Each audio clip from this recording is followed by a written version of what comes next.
وہی عزیز جان جھوٹے ٹکڑے جنہیں بٹورنے کے لیے نانی کو ہزاروں صلواتیں اور ٹھوکریں سہنا پڑتی، اور جنہیں دھوپ میں سکھانے کے لیے انہیں پوری بندر جاتی سے جہاد مول لینا پڑتا۔ بندر جاتی بالکل ہندی سے آ رہا ہے، جہاں ٹکڑے پھیلائے گئے اور بندروں کے قبیلے کو بے تار برقی خبر پہنچی۔ اس وقت سب سے بڑی چیز جو آزاد ہوئی تھی وہ ٹیلی گرام تھا نا، بے تار برقی، تو سب سے جلدی خبر اسی سے پہنچتی تھی۔ اس وقت یہ ہتھیلی پر سب کچھ نہیں آیا تھا۔ اب کیا ہے، غول در غول دیواروں پر ڈٹے بیٹھے ہیں، کھپریلوں پر دھما چوکڑی مچا رکھی ہے۔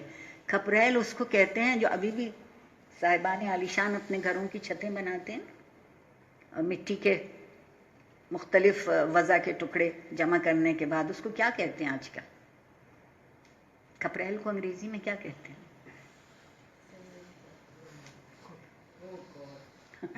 وہ میرے نہیں، یہ جو مٹی کے سے بنائے جاتے ہیں، کلے کے آج کل بہت فیشنی لگتے ہیں، اور پھر ایک کے اندر دوسرا۔ جی ٹیراکوٹا ٹائلز اور ہیں، یہ ٹائلز نہیں ہوتی، وہ ہیں ٹیراکوٹا ٹائلز، آپ کی باہر ہوتے یہ ٹیراکوٹا ہی ہیں، مگر ابھی ان کا کوئی لفظ میرے ذہن میں آئے گا تو میں آپ کو بتاؤں، گونج رہا ہے کہیں۔ میں نے سوچا نہیں تھا کہ اتنی انگریزی مجھے یاد کرنا پڑے گی۔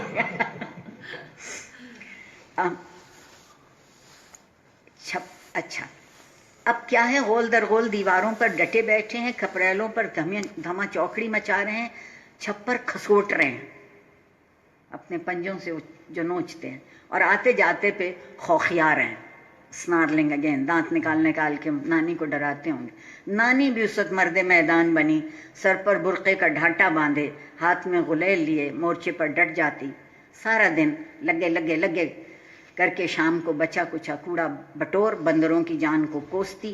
نانی اپنی کوٹری میں تھک کر سو رہتی۔ بندروں کو ان سے کچھ ذاتی قسم کی پرخاش ہو گئی تھی۔ اگر یہ بات نہ ہوتی تو کیوں جہان بھر کی نعمتوں کو چھوڑ کر صرف نانی کے ٹکڑوں پر ہی حملہ آور ہوتے، اور کیوں بذات لال پچھائے والا انہی کا عزیز از جان تکیہ لے بھاگتا۔ لال پچھایا آپ سمجھتے ہیں، ان کی دم کے نیچے کا حصہ ہمیشہ لال ہوتا ہے۔ وہ تکیہ جو ننھی کے بعد نانی کا واحد عزیز اور پیارا دنیا میں رہ گیا تھا، وہ تکیہ جو برقعے کے ساتھ ان کی جان پر ہمیشہ سوار رہتا تھا۔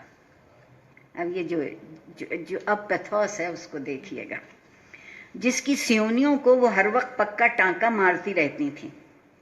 بارہا نانی کسی کونے کھدرے میں بیٹھی تکیے سے ایسے کھیلا کرتی جیسے وہ ننھی سی بچی ہوں اور وہ تکیہ ان کی گڑیا۔ وہ اپنے سارے دکھ اس تکیے سے ہی کہہ کر جی ہلکا کر لیا کرتی تھیں۔ جتنا انہیں تکیے پر لاڈ آتا وہ اس کے ٹانکے پکے کرتی جاتی۔ قسمت کے کھیل دیکھیے، نانی منڈیر سے لگی برقعے کی آڑ میں نیفے سے جوئیں چن رہی تھیں۔ نیفا بھی ہے اور جوئیں بھی ہیں، انگریزی میں شاید لائس کہتے ہیں ان کو، کہ بندر دھم سے کودا اور تکیہ لے یہ جا وہ جا۔ ایسا معلوم ہوا کہ کوئی نانی کا کلیجہ نوچ کر لے گیا۔ وہ دھاڑیں، وہ چلائیں کہ سارا محلہ اکٹھا ہو گیا۔ بندروں کا قاعدہ ہے کہ آنکھ بچی اور کٹورا گلاس لے کے بھاگے، اور چھجے پر بیٹھے دونوں ہاتھوں سے کٹورا دیوار پر گھس رہے ہیں۔ کٹورے کا مالک نیچے کھڑا چمکار رہا ہے، پیاز دے، روٹی دے۔ جب بندر میاں کا پیٹ بھر گیا، کٹورا پھینک اپنی راہ لی۔ نانی نے مٹکی بھر ٹکڑے لٹا دیے، پر حرامی بندر نے تکیہ نہ چھوڑنا تھا نہ چھوڑا۔ 100 جتن کیے گئے مگر اس کا جی نہ پگھلا۔ ہر طرح سے انہوں نے 100 جتن، سینکڑوں طرح کے کام اور بہانے دیکھ لیے، اور اس نے مزے سے تکیے کے غلاف پیاز کے چھلکوں کی طرح اتارنے شروع کیے۔ جس قدر میرے خیال میں المیہ کے یہ کہانی ہے، ننھی کی نانی کا یہ حصہ جو ہے، جوں غلاف اترتے جاتے ننھی کی بدحواسی اور بلبلاہٹ زیادہ ہوتی جاتی، اور آخری غلاف بھی اتر گیا، اور بندر نے ایک ایک کر کے چھجے پر سے ٹپکانا شروع کیے۔ روئی کے گالے نہیں، ہم تو تکیے میں روئی بھری سمجھتے ہیں، شبن کی فتوئی، وہ جو ایک جیکٹ نما چھوٹی سی بغیر آستینوں کے روئی کے اندر بنی ہوئی تھی، اس کو فتوی کہتے تھے۔ بنو سقے کا انگوچھا، انگوچھا اس کو کہتے ہیں رومال کو جو کندھے پہ رکھ کے آج بھی لوگ پھرتے ہیں۔ حسینہ بی کی انگیا، اس کا بھی ترجمہ کر دوں، بریزیئر کو کہتے ہیں۔ منی بی کی گڑیا کا غرارہ، رحمت کی اوڑھنی اور خیراتی کا کچھنا انڈر ویئر، خیرن کے لونڈے کا تمنچا، منشی جی کا مفلر اور ابراہیم کی قمیص کی آستین بمے کف۔ آپ دولت دیکھ رہے ہیں، سرمایہ جو اس نے زندگی بھر جوڑا ہے اور جس میں بہت پکے ٹانکے لگائے۔ صدیق کی تہمت کا ٹکڑا، آمنہ بی بی کی سرمدانی اور بفاتن کی کجلوٹی، بفاتن ان کی ماں تھی نا، اور کجلوٹی اس چھوٹی سی ڈبیا کو کہتے ہیں جس میں کاجل رکھتے ہیں۔ سکینہ بی کی افشاں کی ڈبیا، ملا جی کی تسبیح کا امام اور باقر میاں کی سجدگاہ۔ بسم اللہ کا سوکھا ہوا نال، پہلے رکھتے تھے بچوں کا جو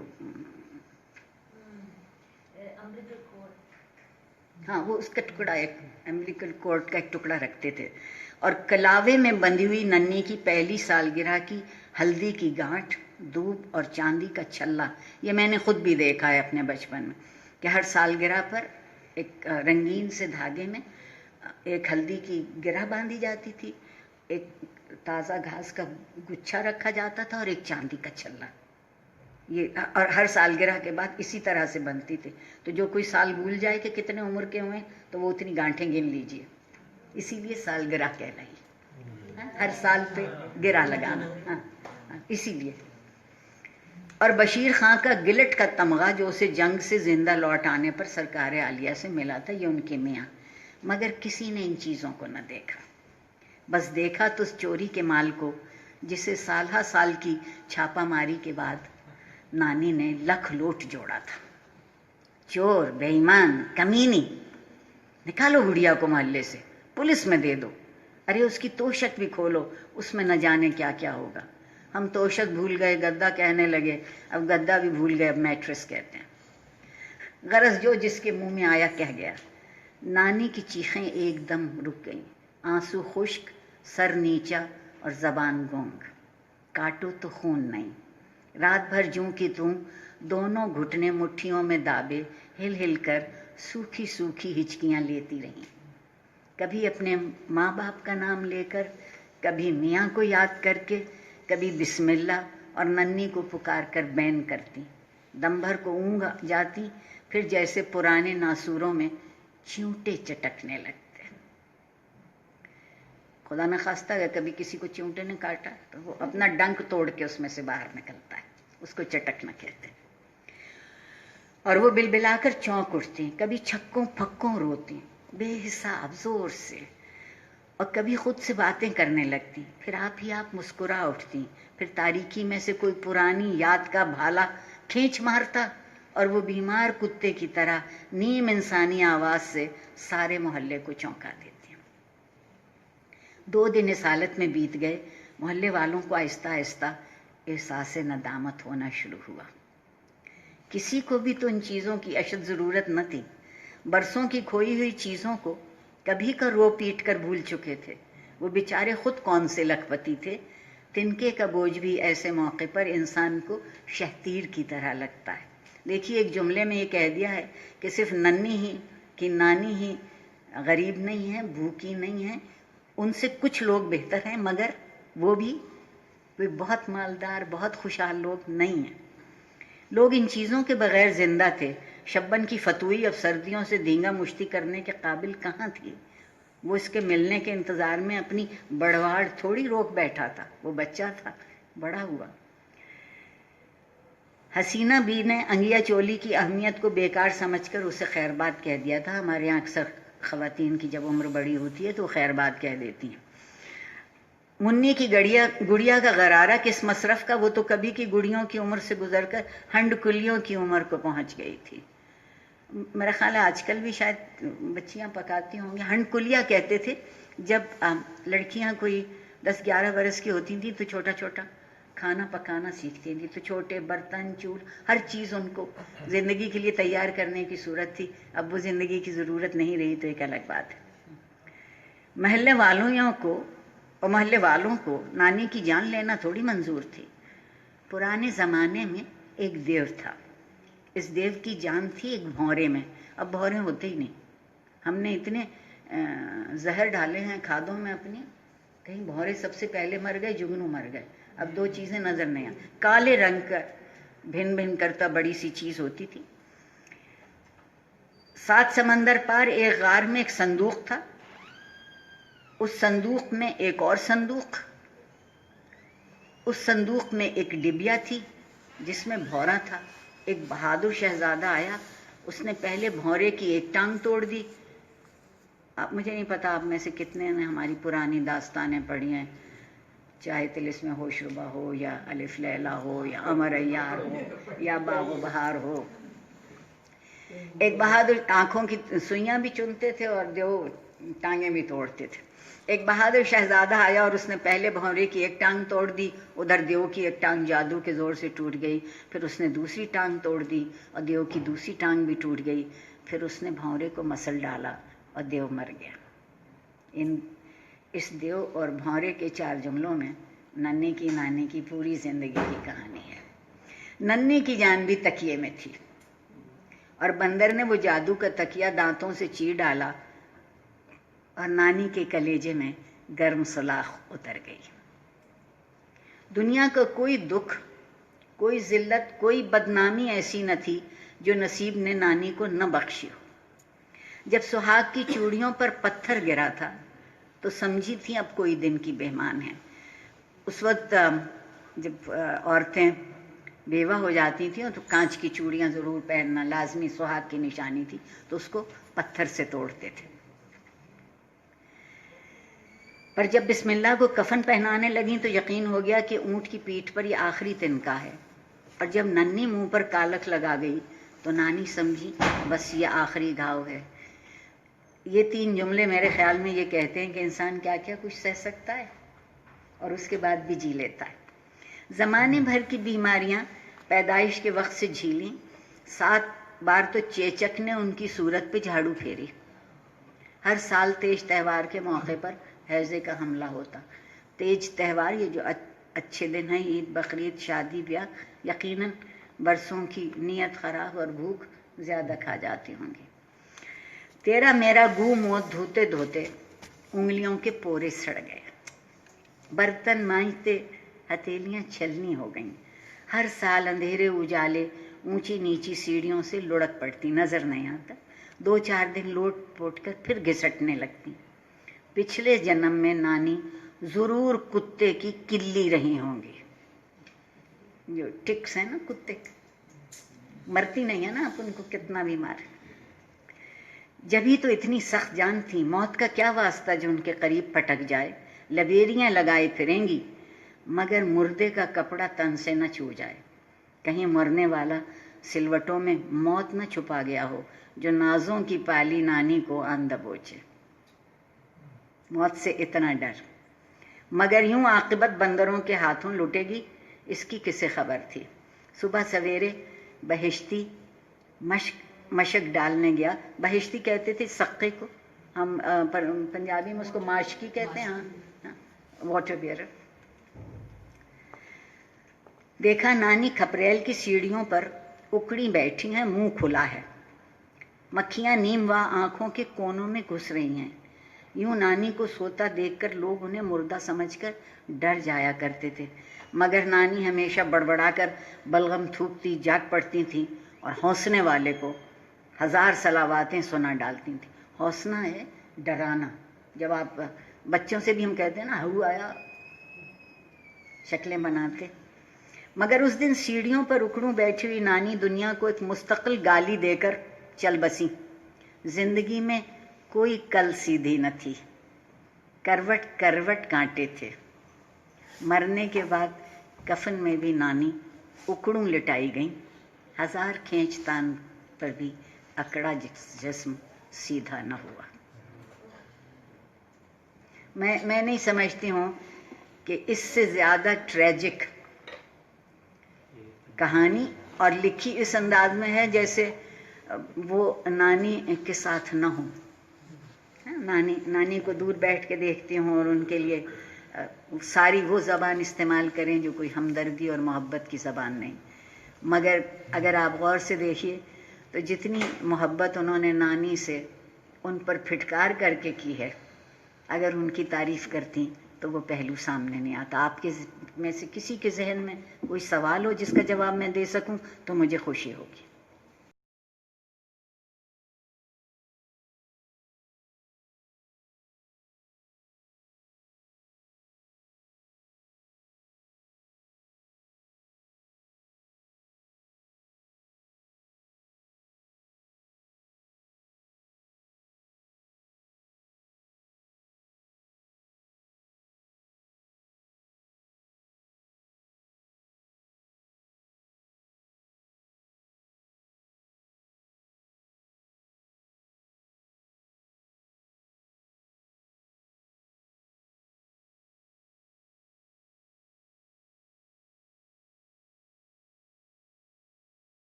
فورٹی 43 42 40 اور 43 کے درمیان کا کوئی وقت ہے، کیونکہ ان کی کہانیاں لوگوں نے اتنی چوری کر کے چھاپی ہیں کہ پہلی تاریخ کا ڈھونڈنا مشکل ہو گیا ہے.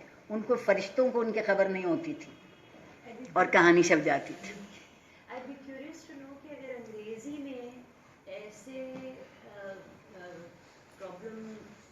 معاشرتی پرابلمس کو کسی نے ان کے بارے میں لکھا ہو یا نہیں، میرے دماغ میں آ نہیں رہا اس زمانے میں. نہیں، میں انگریزی میں اس لیے اس طرح کی بات نہیں لکھی گئی ہے. آپ کو جو غربت کی کہانیاں تو بہت مل جائیں گی، ریگس ٹو ریچز کی کہانیاں بھی بہت مل جائیں گی، لیکن اتنے پیتھوس کو محفوظ کر لینا اور اس کو اپنے دل کا حصہ بنا کے لکھنا، یہ کہانی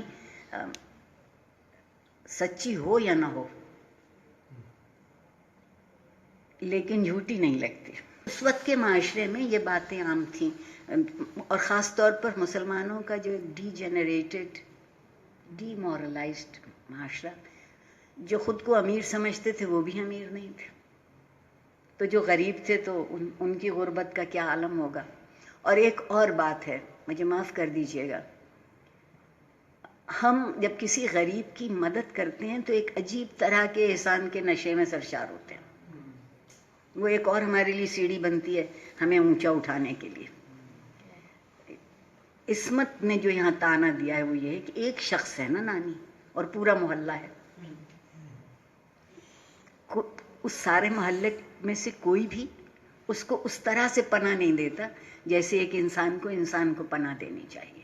وہ اپنے لیے جگہ بھی ڈھونڈتی ہے، دونے والوں کے حقدار بھی بنتی ہے، ہرا دھنیا چرا کے ہی کیوں نہ بنے. اور جو بھوک اندر ہے وہ کہیں رہ گئی ہے. آپ اپنے لیے بھی کبھی آزمائیے گا، اگر ہم کسی وقت ہمیں بھوک لگ رہی ہو اور ہم نے اس وقت کھانا نہ کھایا ہو، تو جب ہم دوسرے وقت کھانے بیٹھتے ہیں تو بدلہ لینے کے لیے کھاتے ہیں کہ ہم نے دن میں نہیں کھایا تو اب ہم ضرور کھائیں. تو ننھی کی نانی بھی اپنی زندگی کی جو بے کسی ہے غربت سے زیادہ، اور عصمت نے اس میں کوئی مبالغہ نہیں کیا ہے جیسے وہ کہہ رہی ہیں کہ یہ کوئی ایک نانی نہیں تھی، بہت سی عورتیں ہوں گی، مگر اور عصمت نے ان لوگوں کو اپنی آنکھوں سے دیکھا ہوگا. عصمت کا کمال یہ ہے کہ وہ کہانیاں خیال سے نہیں لکھتی، وہ اپنے کئی مشاہدے سے جو آپ کے سامنے گزرا ہے اس کو لا کے اور کہانی کا موضوع بناتی ہیں. میں نہیں سمجھتی 1972 میں عصمت آپا لاہور آئی تھی اور تب ان سے میری پہلی ملاقات ہوئی تھی آمنے سامنے، اور میں نے ان سے کہا تھا کہ آپ جتنے دن یہاں رہیں گی میں آپ کی شوفر رہوں گی، میں جہاں آپ کو جانا ہے میں لے کے جاؤں. اس سے فائدہ یہ ہوا کہ جہاں میں نہیں بلائی جاتی تھی میں وہاں بھی جاتی تھی، لیکن دوسرا فائدہ یہ تھا کہ میں عصمت چغتائی کے ساتھ تھی اور ان کی جو شخصیت کے مختلف پہلو تھے، ان کی باتیں تھیں اور بالکل ایسے ہی بات کرتے تھے. ہاں بالکل ایسے ہی، اس میں بھی کوئی آپ جناب تکلف. کسی نے ان سے پوچھا تھا کہ آپ نے نانی کیوں لکھی،